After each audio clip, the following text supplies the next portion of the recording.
Always heard people talking about the squeak in the Rode video boom arms, and I didn't have mine for the longest time, but definitely here now. What's going on, guys? Jake and Tech here, back with another video. It's been quite a while since I've uploaded. Just kind of, I don't know, there's quite a few excuses I can come up with. Just work and life, and kind of the big one is probably just there hasn't been a whole lot in the tech and gaming space and kind of what I've built my channel around, even though it's a very small channel. There just hasn't been a whole lot I've wanted to cover, but it definitely doesn't take away from the fact that I still love to shoot videos, shoot photos, and talk about a lot of stuff in the tech and gaming space and content creation space. So definitely want to get back into the swing of things. And hopefully we can do it by starting off with this video here. Like I mentioned, I still have a lot of passion for shooting video and photos, and I really do enjoy photography. In the past, I have talked about certain editing techniques when it comes to video and photo editing on the channel.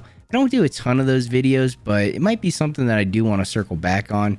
And it's something we're digging into today. And there's a lot of hype right now around Photoshop's new AI tools per se. There's a lot of new tools in Photoshop coming out that are kind of based around their form of deep learning and AI, and it's pretty interesting what you can do with it. Some of it is a little bit crazy that you can kind of get a little bit more into, like photo manipulation. One, the removal tool that they've come out with that's only in the beta right now, but anybody that has a Photoshop or like Adobe subscription that includes like Photoshop in the photography suite, you will have access to install the Photoshop beta that includes some new features that they are beta testing and they're waiting to get user feedback on, and kind of how they can release it to their latest full release.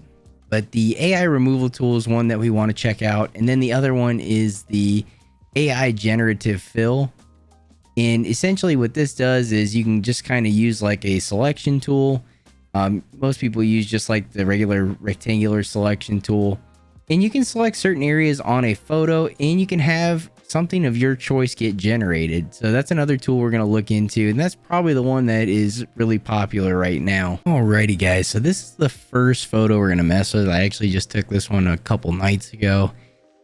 This photo in particular is very poor, but not entirely, you know, as you can see, it's a very noisy image, but I definitely saw some opportunity to kind of manipulate this one a bit. So we do have a lot of elements we can remove, possibly some elements we can add. So I think this would be a good photo to kind of test these new tools. So let's go ahead and do that. The first thing I had in mind is I want to use the remove tool possibly, and maybe just get rid of this fence.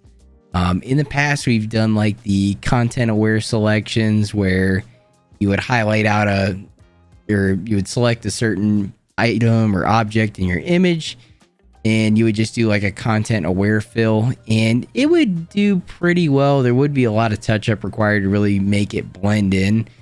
But this is a little bit different way of approaching it. And as I mentioned, this is only in the Photoshop beta. So what we're going to do is the remove tool here. It's going to be under your spot healing brush, the different healing brush tools that we have available. But this is it. As you can see, their example, you can take out like different, you know, houses, items. Big one too is reflections, which is pretty neat, so we'll definitely check that out a little bit. But yeah, let's just start off with the speed limit sign. Let's see how well we can remove that. Through the little bit of testing I have done, I have found it does work a little bit better if you do have your brush overlap the object you're trying to remove. That way it gets a little bit of an idea of the environment around it. We'll go ahead and paint with the removal tool, and as you can see, it is gone. So now we kind of have a before and after, and we kind of want to look at the finer details. I know we're gonna have to dig deep for this one because it was out a little bit of a ways. I was shooting on a 24mm lens, so but as you can see, They did a really good job in this case. And like I said, this is a very noisy photo, so it's not the best example, but you can see it did fill in where the tree would be behind it, you know, behind the speed limit sign. Filled that in very well. But yeah, we don't really see any artifacts from the ground. Did a good job of just recreating the pixels down there. We're going to take this, and I do want to continue the woods. I want to take this selection here. And if we just do tree, we'll see what it does. And it does give you a few different options you can kind of play with to see what you like the best. But as you can see, it is generating in some foliage. And they are pretty convincing. This one is weird, so I don't know if it has like a library of images it chooses from. And in this case, it looks like we have... It looks maybe like a person. Someone's arm, which that's strange. I haven't seen that before yet. Kind of creepy. But as you can see, we could do something like this. The lighting, it does a really good job at trying to match the lighting. And I think that's what I'm most impressed by. The lighting and the quality. This is, like I said, this is a kind of a poor photo. So it did do a good job of trying to match the quality though. Like when you look at this area that's generated and this that isn't, I mean, it's pretty close. And then it is getting the light coming in from above the trees over here to the kind of northwest. So that light coming in there, shining in. So that looks pretty damn good. And then if we look at other selections, it changed up the light a little bit. Still do see some light coming in like on this tree here. Looks a little funky, but not too bad. But I think the best option is probably this one here. But that looks pretty good. I think we'll go with that. And it does put it in a separate layer, as you guys can see, which is also pretty neat.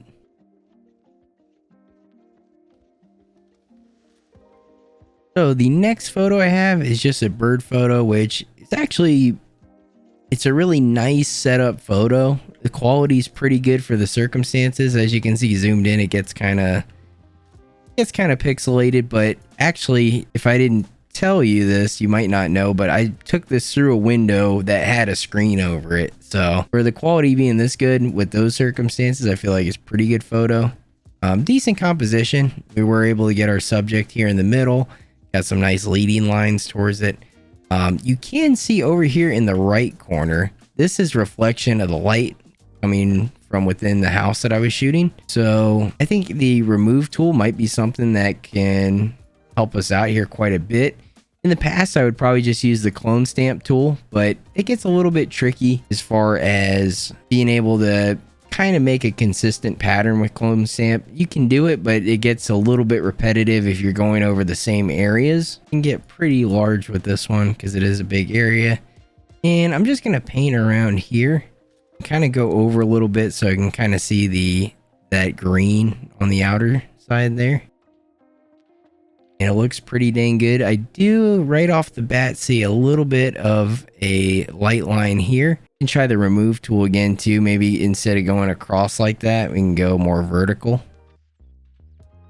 See if it fixes it. That's probably the best. Now that I look at it, that's not too bad.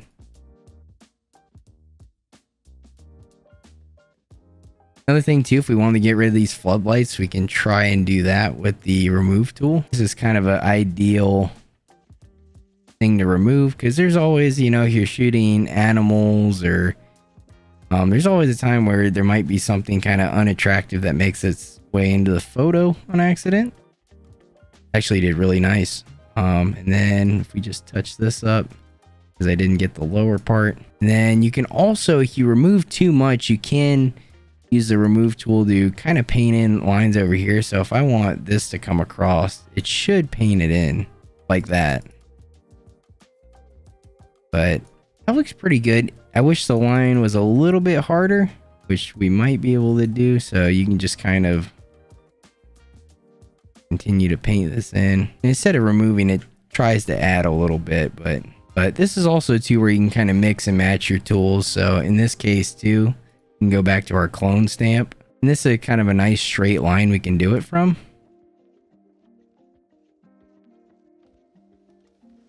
but not bad. That looks actually really good. Kind of mixing the removal tool and the clone stamp, so. But that's kind of a good way to use some of these tools, and you can kind of use them together like I have.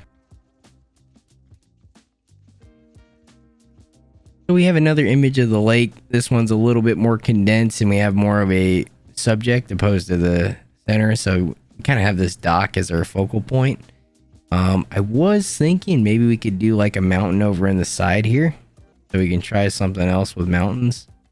That is actually pretty much exactly what I had in mind, just something to kind of fill that corner and go down, and that actually looks really nice. Perfect. Yeah, that's actually that's kind of what I had in mind. It might be a little bit sharp for the photo. Maybe I should have had something kind of, wonder if we can do another selection like that to where it almost looks like a valley. But that's pretty near what I had in mind before.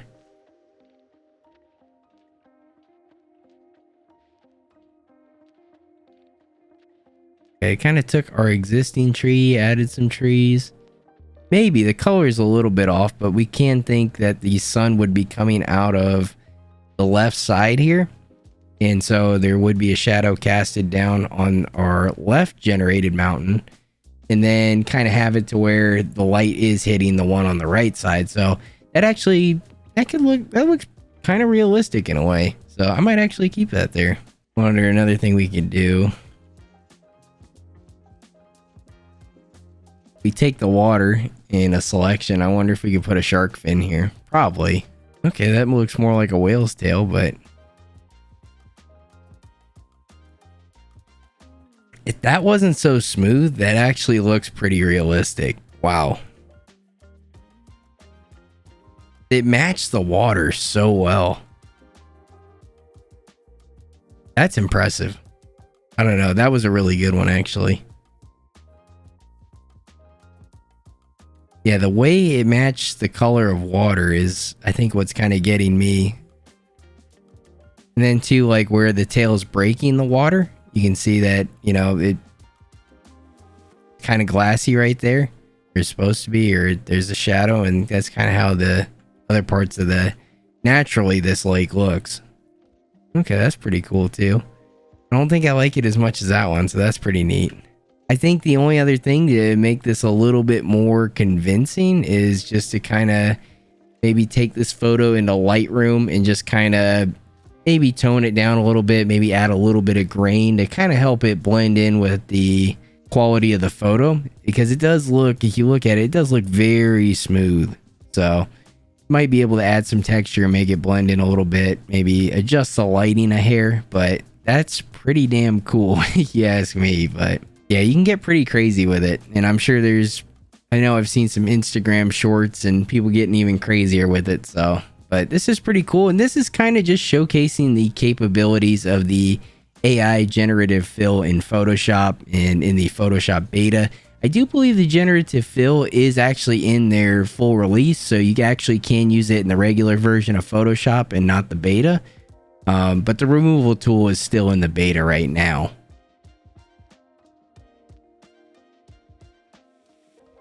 Alrighty guys, so that is going to do it for this one. Thank you guys for checking this video out. Hopefully you found it helpful. I know this is kind of one of those Photoshop tutorials that isn't as practical, can just be a little bit more fun when it comes to the AI generated stuff.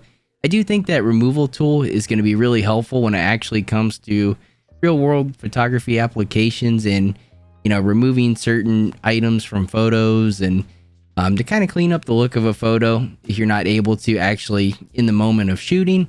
So I think that tool can definitely be a little bit more practical. Let me know too in the comments if you guys enjoy different types of photo and video editing tutorials and videos. There might be some more videos like this coming in the near future, maybe some gear reviews and kind of recommendations there.